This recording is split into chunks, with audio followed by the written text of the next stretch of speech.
سلطان ملک شاہ سلجوقی کے بعد سلطان کی بیوی ترکمان خاتون کی غیر ذمہ دارانہ حرکات کی وجہ سے سلطان کے بیٹوں کے درمیان خانہ جنگی کی ابتدا ہو گئی۔ تب حسن بن صباح کو پھولنے پھلنے کا خوب موقع ملا۔ سلطان ملک شاہ سلجوقی نے اپنی موت سے پہلے ایک لشکر حسن بن صباح کے قلعہ الموت پر حمل آور ہونے کے لیے روانہ کیا تھا، اور اس لشکر کا سالار، اس کا نامور سپہ سالار امیر ارسلان تھا۔ امیر ارسلان نے حسن بن صباح کو لشکر کو بدترین شکست دی۔ حسن بن صباح اپنے قلعے میں محصور ہو گیا اور قریب تھا کہ امیر ارسلان حسن بن صباح کے قلعہ الموت کی اینٹ سے اینٹ بجا کر حسن بن صباح اور اس کے ساتھیوں کا مکمل طور پر خاتمہ کر دیتا، لیکن کیونکہ حسن بن صباح کی قسمت میں پھلنا پھولنا لکھا تھا، اسی دوران امیر ارسلان کو ملک شاہ سلجوقی کی مرنے کی اطلاع آئی۔ چنانچہ وہ اپنے لشکر کو لے کر واپس چلا گیا، اور یوں حسن بن صباح اور اس کے ساتھی مکمل طور پر تباہ و برباد ہونے سے بچ گئی۔ سلطان ملک شاہ سلجوقی کے بعد حسن بن صباح نے خوب پر پرزے نکالی۔ الموت کے علاوہ اور بہت سے قلعوں پر اس نے قبضہ کر لیا، اپنے لشکر میں بے پناہ اضافہ کیا، فدائیوں کی تعداد بڑھائی۔ اسی دوران اس نے وہ باغ بھی بنایا جس کو فردوس کا نام دیا گیا، اور جس کے اندر اس نے دنیا کی حسین ترین لڑکیوں کو حورت کی صورت میں جمع کرنا شروع کر دیا تھا۔ یہ وہ دور تھا کہ حسن بن صباح کی طاقت اور قوت اپنے عروج پر آ گئی تھی۔ وہ پہاڑی علاقوں کے جنگجوؤں کو اپنے مسکن میں لے جاتا، انہیں بھنگ پلا کر چند دن تک حسین اور خوبصورت لڑکیوں کے اندر رکھا جاتا، پھر علیحدہ کر دیا جاتا۔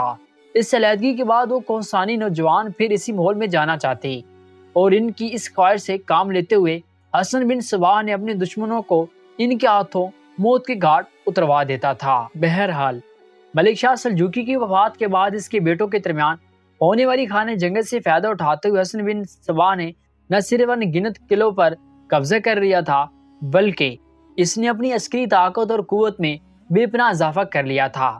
حسن بن صباح ایک روز اپنے قلعہ الموت میں اپنے کمرہ خاص میں بیٹھا ہوا تھا۔ ان کے نوجوانوں میں سے ایک جنہیں حسن بن صباح کی خدمت میں حاضر ہونے کی اجازت دی، وہ اس کے کمرے میں آیا اور حسن بن صباح کو مخاطب کر کے کہنے لگا، مالک، میں اور میرے ساتھی دو اچھی خبریں لے کر آئے ہیں۔ یہاں تک کہتے کہتے اسے ہر کارے کو رک جانا پڑا، اس لیے کہ غور سے اس کی طرف دیکھتے ہوئے حسن بن صباح سے پوچھ لیا، جو خبریں تم و تمہارا ساتھی لے کر آئے ہو، کیا ان خبروں میں ہمارے لیے کوئی منفعت، فائدے اور تحفظ کا پہلو بھی نکلتا ہے؟ جواب میں حسن بن صباح کا وہ آدمی خوشی کا اظہار کرتے ہوئے کہنے لگا، مالک، دونوں ہی خبریں ہمارے لیے بہت اچھی ہیں۔ پہلی خبر یہ ہے کہ آرمینیا کی طرف سے ایک کارواں فلسطین کی طرف روانہ ہوا۔ اس کاروان میں زیادہ تر عیسائی اور یہودی ہیں۔ وہ تجارتی کاروان نہیں بلکہ زائرین فلسطین ہے، بیت المقدس کا رخ کریں گے، اور ان میں دو خاندان ایسے ہیں جو مستقل طور پر فلسطین میں آباد ہو جائیں گے۔ یہ دونوں خاندان یہودی ہیں۔ یہ 8-10 افراد پر مشتمل ایک کنبہ ہے، اور اس کنبے کے اندر دو ایسی حسین اور خوبصورت یہودی لڑکیاں ہیں جن کی خوبصورتی کی تعریف نہیں کی جا سکتی۔ دونوں نیلی آنکھوں والی ہیں، اور کوئی بھی صاحب ہمت اور جوان مرد زیادہ دیر تک ان کی آنکھوں سے آنکھیں ملا کر نہیں دیکھ سکتا۔ ان کے حسن، ان کی خوبصورتی میں ایسی کشش ہے کہ دیکھنے والا دیکھتا رہ جائے۔ ہماری فردوس کے اندر اس وقت جس قدر حسین اور خوبصورتی لڑکیاں ہیں، ان میں سے کوئی بھی لڑکی ان دونوں کا حسن اور خوبصورتی میں مقابلہ نہیں کر سکتی، اور وہ دونوں لڑکیاں ایسی ہیں کہ اگر انہیں ہماری فردوس میں رکھا جائے تو وہ حوروں کو بھی حوریں کہلائیں۔ یہ الفاظ سن کر حسن بن صباح بڑی دلچسپی اور غور سے اپنے اس آدمی کی طرف دیکھنے لگا، پھر کہنے لگا، پہلے یہ بتاؤ کہ جس کاروان، جس قافلے کا تم ذکر کر رہے ہو، وہ کیا ہمارے قلعہ الموت کے پاس سے گزرے گا؟ اس پر اس نے نفی میں گردن ہلائی، کہنے لگا، نہیں، ہمارے قلعے سے وہ کئی میل دور گزریں گی، سیدھا فلسطین کا رخ کریں گے۔ حسن بن صباح نے کچھ سوچا، پھر کہنے لگا، جن دو حسین اور خوبصورت لڑکیوں کو تم نے ذکر کیا ہے، ان کے نام کیا ہیں؟ بڑے شوق سے اپنے مخبر کی طرف دیکھتے ہوئے حسن بن صباح نے پوچھ لیا تھا۔ اس مخبر نے اپنے ہونٹوں پر زبان پھیری، اس کے بعد غور سے اور بڑی عقیدت سے وہ حسن بن صباح کی طرف دیکھتے ہوئے کہنے لگا، ان میں سے ایک کا نام تو زین اور دوسری کا نام رفادہ ہے، کیا یہ دونوں بہنیں ہیں؟ نہیں، بہنیں نہیں ہیں مالک، مخبر نے جواب دیا تھا۔ تم خود کہہ رہے تھے کہ وہ 8-10 افراد پر مشتمل ایک کنبہ ہے جو مستقل طور پر فلسطین میں آباد ہونے کے لیے آرمینیا سے نکلا ہے۔ اگر ان دونوں کے درمیان کوئی رشتہ نہیں اور وہ دونوں بہنیں نہیں ہیں تو پھر وہ ایک کنبہ کیسے ہو گیا؟ حسن بن سبا کے ان الفاظ کے جواب میں وہ مخبر کہنے لگا، مالک، میں نے یہ نہیں کہا کہ ان کے درمیان کوئی رشتہ نہیں ہے، لیکن وہ بہنیں نہیں ہیں۔ رشتہ ان کے درمیان ہے۔ دونوں انتہا درجہ کی خوبصورت ہیں، شکل بھی کافی حد تک دونوں کی ملتی ہے، اور شکل ملنے کی وجہ یہ ہے کہ دونوں کے باپ بھی آپس میں بھائی ہیں اور دونوں کی مائیں بھی بہنیں ہیں۔ اس طرح وہ دونوں چچا زاد اور خالہ زاد ہیں۔ ان دونوں کے ساتھ ان کے باپ، ان کے مائیں، دادا دادی اور کچھ بھائی ہیں۔ مخبر جب خاموش ہوا تب حسن بن سبا نے کچھ سوچا، دوبارہ اسے مخاطب کر کے کہنے لگا، وہ کب تک شام کی سرزمینوں سے گزریں گے؟ جواب میں اس مخبر نے کچھ سوچا پھر کہنے لگا، امید ہے کل شام کے کسی بھی حصے میں وہ شام کی سرزمینوں سے گزریں گی۔ یہ الفاظ سن کر حسن بن سبا نے آواز دے کر کسی کو بلایا۔ جب ایک مسلح جوان اندر آیا تب اسے مخاطب کر کے حسن بن سبا کہنے لگا، اس مخبر کو اپنے ساتھ لے جانا، جو کچھ کہتا ہے وہ غور سے سننا۔ جن دو لڑکیوں کا ذکر کرتا ہے ان دو کو ہر حال میں ہمارے مسکن میں پہنچنا چاہیے، انہیں ہمیں اپنی فردوس میں رکھیں گے۔ یہاں تک کہنے کے بعد اچانک حسن بن سبا کو کچھ یاد آیا اور مخبر کی طرف دیکھتے ہوئے کہنے لگا، کیا تم ہلکے انداز میں ان دونوں لڑکیوں کے حسن کی عکاسی کر سکتے ہو جن کا نام تو زین اور رفادہ ہیں؟ اس پر مخبر مسکرایا اور کہنے لگا، مالک، وہ دونوں لڑکیاں میرے اپنے اندازے اور میری سوچوں کے مطابق بہاروں کی پہلی سرگوشی، مہکتی خوشبو کے جھونکوں، رنگوں اور روشنی کی خوشبو جیسی خوبصورت گاتی گنگناتی حدیث باغ و بہار، انار کی سرخی شگفتہ حسین گدگدی اور پھولوں کی نکھار جیسی حسین ہیں۔ ان کی خوبصورتی میں گلابوں کا رنگ ہے، ان کی تبسم مسکراہٹ میں گلابی پنکھڑیوں کی سحر کاری ہے، ان کی چال میں خسرانہ بانگ پن ہے۔ جب کوئی نیلی آنکھوں والی ان دونوں لڑکیوں کو دیکھے تو یوں لگے جیسے وہ پھولوں کی جوانی، رنگوں کی کہانی اور فن پارہ معنی کے بیچ میں لایا کر کھڑا کر دیا گیا ہو۔ یہ الفاظ سن کر کچھ دیر تک حسن بن سبا گہری سوچوں میں ڈوبا رہا، پھر جس مسلح جوان کو اس نے بلایا تھا اسے مخاطب کر کے کہنے لگا، جو الفاظ ہمارے مخبر نے کہے ہیں تم نے بھی غور سے سنا، ایسی دو لڑکیوں کو بچ کر نہیں جانا چاہیے، انہیں ہر حال میں ہماری فردوس کی زینت بننا چاہیے۔ جس کارواں کے اندر وہ دونوں لڑکیاں آرمینیا سے فلسطین کا رخ کیے ہوئے ہیں، کل رات کو اس کارواں پر نگاہ رکھی جائے اور اس کارواں سے ان دونوں لڑکیوں کو ہر صورت میں حاصل کیا جائے، خواہ کارواں کے سارے افراد کا قلعہ کما ہی کیوں نہ کرنا پڑے۔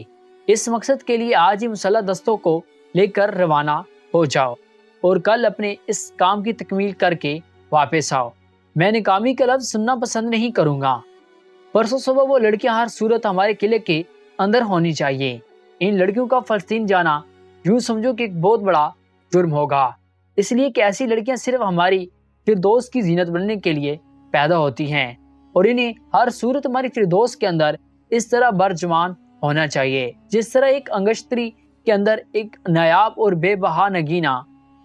حسن بن سبا کے ان الفاظ کے جواب میں اس مسلح شخص نے اپنے سر کو خم کرتے ہوئے بڑی عقیدت اور اعتمادی میں کہا، مالک، جس طرح آپ چاہ رہے ہیں ایسے ہی ہوگا۔ کچھ دیر کی خاموشی رہی، یہاں تک کہ حسن بن سبا نے پھر اس مخبر کو مخاطب کیا، تم نے یہ خبر کہہ دی اور یہ بہت اچھی خبر ہے، اس کے لیے تمہیں جو انعام ملے گا اس کا اندازہ تم نہیں کر سکتے۔ اب دوسری خبر کو جس کے متعلق تمہارا دعویٰ ہے کہ وہ بھی ہمارے لیے اچھی خبر ہے۔ جواب میں وہ مخبر مسکرایا اور کہنے لگا، مالک، دوسری خبر یہ ہے کہ ہمارے ساتھی ہمارے حامی احمد بن عطاش نے شاہ در نام کے قلعے پر قبضہ کرنے کے بعد وہاں اپنی حالت بڑی مضبوط اور مستحکم کر لی ہے۔ اب اس کے پاس ایک ایسا بڑا لشکر ہے جس کے ساتھ وہ چھوٹی موٹی کسی بھی قوت کو مار بھگانے کی ہمت و جرت رکھتا ہے۔ شاہ در نام کے اس قلعے کی اہمیت یہ ہے کہ شاہ قلعہ اصفہان کے نواح میں تھا، نام اس کا شاہ در تھا۔ اس کی مزید تفصیل یہ ہے کہ باطنیوں یا اسماعیلیوں یا مصر کے فاطمیوں کے دائیوں میں ایک مشہور اور ہوشیار شخص عطاش نامی تھا جو اپنے ہم چشم میں فضل و علم کے اعتبار سے ممتاز تھا۔ اس کا پورا نام عبد الملک بن عطاش تھا۔ یہ وہی شخص تھا جس نے حسن بن سبا کو اپنے عقائد کی تعلیم دی اور اپنا شاگرد خاص بنا لیا تھا۔ یہ شخص گویا حسن بن سبا کا استاد تھا اور یہ ان دنوں عراق میں خفیہ طور پر کام کر رہا تھا جس وقت سلطان ملک شاہ سلجوقی کی حکومت تھی۔ اسی عبد الملک بن عطاش کا ایک بیٹا تھا جس کا نام احمد بن عطاش تھا، اور یہ احمد بن عطاش اپنے باپ عبد الملک بن عطاش کی جگہ عراق میں باطنیوں، دائیوں اور اسماعیلیوں کا دائی بنا۔ یہ اسماعیلیوں کی جماعت میں قابل تکریم سمجھا جاتا تھا۔ چنانچہ اس نے احمد ایک چال چلی، وہ اپنی گروہ سے رخصت ہو کر اپنی حالت امیر زادوں کی سی بنا کر شاہ در نام کے قلعہ دار کی خدمت میں حاضر اور وہاں اس کی ملازمت اختیار کر لی۔ چند ہی روز میں اس احمد بن عطاش نے ایسی شائستہ خدمات انجام دی کہ قلعہ دار نے اس کو اپنا نائب بنا لیا اور تمام سیاہ سفید کا اختیار اس کے سپرد کر دیا۔ چند دن کے بعد وہ قلعہ دار فوت ہو گیا۔ احمد نے حکومت وقت سے قلعہ کی حکومت اور قلعہ داری اپنے نام پر حاصل کر لی۔ احمد بن عطاش نے دوسرے لوگوں کے لیے اس قلعے کے دروازے بند کر دیے اور قلعے کے اندر اس نے صرف باطنیوں، اسماعیلیوں اور فاطمیوں کو آباد کرنا شروع کیا۔ اس کے علاوہ ارد گرد اور آس پاس کے شہروں اور قلعوں کے اندر جو باطنی گروہ کے افراد قیدی یا اسیر تھے انہیں بھی کسی نہ طریقے سے رہا کر کے اس شاہ در نام کے قلعے میں جمع کرنا شروع کر دیا۔ چنانچہ شاہ در نام کے اس قلعے میں ایک خاصا بڑا لشکر جمع ہو گیا۔ اس کے بعد احمد بن عطاش نے ایک عسکری قوت اور طاقت بنا لی تھی جس کو حرکت میں لاتے ہوئے وہ باطنی اسماعیلی فرقے کی بہتری اور بھلائی کے لیے کام کرنا چاہتا تھا۔ بہرحال اپنے اس مقبر سے ساری تفصیل جاننے کے بعد حسن بن سبا نے کچھ سوچا، پھر کہنے لگا، تم واپس آنا، میری طرف سے احمد بن عطاش کو یہ پیغام دینا کہ جس طرح تم نے ہزاروں کی تعداد میں اپنے دائی اور فدائی شاہ در نام کے قلعے میں جمع کر لیے ہیں، اسی طرح ان کی دیکھ بھال اور ان کی ضروریات کا بھی خیال رکھنا۔ جب تم یہ دیکھو کہ کچھ علاقے ویران ہوئے ہیں، وہاں کوئی لشکر نہیں، ان علاقوں کی نگرانی اور حفاظت کا کوئی اہتمام نہیں، وہاں اپنے لشکریوں کے ساتھ حملہ کرنا اور قلعے کے اندر اپنے لشکر کے لیے ضروریات اور ہتھیاروں کا بھی اہتمام کرتے رہنا۔ میری طرف سے اسے یہ بھی پیغام دینا کہ ان دنوں ویسے بھی ہم اسماعیلیوں اور باطنیوں کے لیے حالات بڑے سازگار ہیں۔ اگر سلطان ملک شاہ سلجوقی کی حکومت رہتی تو اب تک تو ہم ختم ہو چکے ہوتے اور ہمارا نام و نشان بھی اس دنیا میں نہ رہتا، لیکن ملک شاہ سلجوقی کے مارے جانے کے بعد اب اس کے بیٹوں کے درمیان خانہ جنگی شروع ہو گئی ہے اور اسی خانہ جنگی سے فائدہ اٹھا کر ہم اپنے لیے وفائد حاصل کرنے ہیں، اپنے ساتھی، اپنے دائیوں اور اپنے فدائیوں کے تعداد میں اضافہ کرنا ہے، مزید قلعے اور شہر اپنی گرفت میں کر کے اپنی تحریک کو دور دور تک پھیلانا ہے۔ اور ان دنوں یہ کام کرنا بڑا آسان اور سہل ہو گیا ہے، اس لیے کہ ایک طرف برقیہ روک اور سنجر ہیں، دوسری طرف سلطان ملک شاہ سلجوقی کے دوسرے بیٹے محمد اور محمود ہیں۔ بس ان کے درمیان کشمکش چل رہی ہے، اور جس روز یہ کشمکش نہ ہوئی ہم ایسے حالات خود پیدا کر دیں گے ان کے درمیان یہ کشمکش اور خانہ جنگی جاری رہے۔ ہمیں چاہیے کہ ان کے درمیان اختلافات پیدا کرتے رہیں اور انہیں کبھی متحد نہ ہونے دیں۔ یہاں تک کہنے کے بعد حسن بن سبا رکا، دوبارہ مخبر کو مخاطب کر کے کہنے لگا، تم یہاں سے نکل کر سیدھا قلعہ شاہ در میں احمد بن عطاش کے پاس جانا اور میرا یہ پیغام دینا، ساتھیوں سے یہ بھی کہنا کہ آج ہی اپنے کچھ خاص آدمی سلطان برقیہ روک کی طرف بھجوا رہا ہوں، ان میں سے کچھ تو سلطان برقیہ روک کے لشکر میں شامل ہو جائیں گے، خفیہ طور پر کام کریں گے اور کچھ برقیہ روک کی خدمت میں حاضر ہوں گے اور اسے یہ پیشکش کریں گے کہ سلطان ملک شاہ سلجوقی کے بعد حکومت کرنے کا حق صرف برقیہ روک کو ہے۔ وہ میرا حوالہ دیں گے کہ وہ حسن بن سبا کی طرف سے آئے ہیں اور حسن بن سبا کے اس کے نام یہ پیغام ہے کہ سلطان بننے کے بعد برقیہ روک کے جس قدر دشمن ہیں ان کے خلاف حرکت میں آنے کے لیے کسی بھی موقع پر اگر حسن بن سبا کی طرف سے برقیہ روک کی مدد اور اعانت کی ضرورت ہو تو حسن بن سبا ہر قسم کی برقیہ روک کی مدد کرے گا تاکہ وہ اپنے آپ ملک شاہ سلجوقی کی طرف عالم اسلام کا ایک طاقتور اور نامور مسلم سلطان بن سکے۔ یہاں تک کہنے کے بعد گفتگو کا سلسلہ حسن بن سبا نے ختم کر دیا، ان دونوں کو جانے کی اجازت دی اور اسی روز اپنے کچھ خاص آدمی حسن بن سبا نے سلطان برقیہ روک کی طرف روانہ کر دیے تھے۔ رات ابدی طاقتوں میں درندوں کی طرح دھاڑتی صداؤں اور شب و روز کے ہنگامی کو اپنی کالے آنگن میں سمیٹے گھور اندھیرا پھیلاتی اور اپنی سیاہ ادا سے ہر شے کو ڈھانپتی بھاگی جا رہی تھی۔ چاروں طرف زرد وادیوں کے گلستانوں اور آسمانوں کے سینے پر جڑے ستاروں جیسی خاموشی تھی۔ ایسے میں ارمانیہ سے آنے والا یہودیوں اور عیسائیوں کا وہ قافلہ اور کارواں اس شاہراہ پر سفر کر رہا تھا۔ وہ مغان، ویلا، مراغہ اور موصل سے ہوتی ہوئی دمشق اور پھر بیت المقدس کی طرف چلی گئی تھی۔ آدھی رات کے قریب وہ لشکر جب ویلم اور مراغہ کے درمیان پہنچا تب ایک طوفان اٹھ کھڑا ہوا، اس لیے کہ حسن بن سباق کے مسلح جنگجو اس قافلے اور کارواں پر جام میں زہر گھولتے کربت کی چیختی گونجوں، لہر میں نفرت کا قہر بھرتی بے ضمیری کی کثافتوں، رگ رگ میں کھولتی آگ، کھڑی کرتے موت کے کہکوں کی دستک، زندگیوں کے سائے اور روحوں کی روشنی کو تمام کرتے آتشی ترابوں، پل پل سلگتے اور لمحہ با لمحہ جلتے عناصر کی طرح حملہ آور ہو گئے تھے۔ جواب میں اس کارواں اور قافلے کے اندر جو مسلح جوان تھے انہوں نے بھی مزاحمت کی تھی۔ اس طرح مراغہ کے نواح میں ایک ہنگامہ برپا ہو گیا تھا۔ جلدی حسن بن سباق کے آدمی ان پر غالب آ گئے تھے۔ کارواں میں جس قدر مسلح جوان جنگجو تھے ان کا خاتمہ کر دیا گیا۔ اس کے بعد جب مزاحمت ختم ہو گئی تب حسن بن سباق کے لوگوں نے بچنے والے ایک ایک فرد کا جائزہ لینا شروع کیا، کیونکہ ان کو دونوں لڑکیوں کو حاصل کرنا تھا، لہذا کسی جوان لڑکی پر انہوں نے ہاتھ نہیں اٹھایا تھا۔ جب بچنے والے سب افراد کا جائزہ لیا جا چکا تو انہیں ناکامی ہوئی، اس لیے توزین اور رفادہ نام کی جو 2 لڑکیاں انہیں تلاش تھی وہ انہیں اس کارواں میں نہیں ملی تھی۔ ایک بار پھر انہوں نے سب کا جائزہ لیا لیکن وہ لڑکیاں ناپید تھی۔ آخر کار ان کے سالار نے اپنے ساتھیوں سے مشورہ کیا، پھر کارواں میں بچنے والے چند معمر اشخاص کو ایک جگہ جمع کیا گیا اور انہیں مخاطب کر کے حسن بن سباق کے ان دستوں کا سالار کہنے لگا، دیکھو ہم کون ہیں، یہ ہم تم پر انکشاف نہیں کریں گے، اگر تم لوگوں نے ہم سے ریاکاری کی تو موت کے گھاٹ اتار دیے جاؤ گے۔ ہم تم سے کچھ اطلاعات حاصل کرنا چاہتے ہیں، اگر تم صحیح جواب دو گے تو بچ جاؤ گے ورنہ بڑی بری موت مارے جاؤ گے۔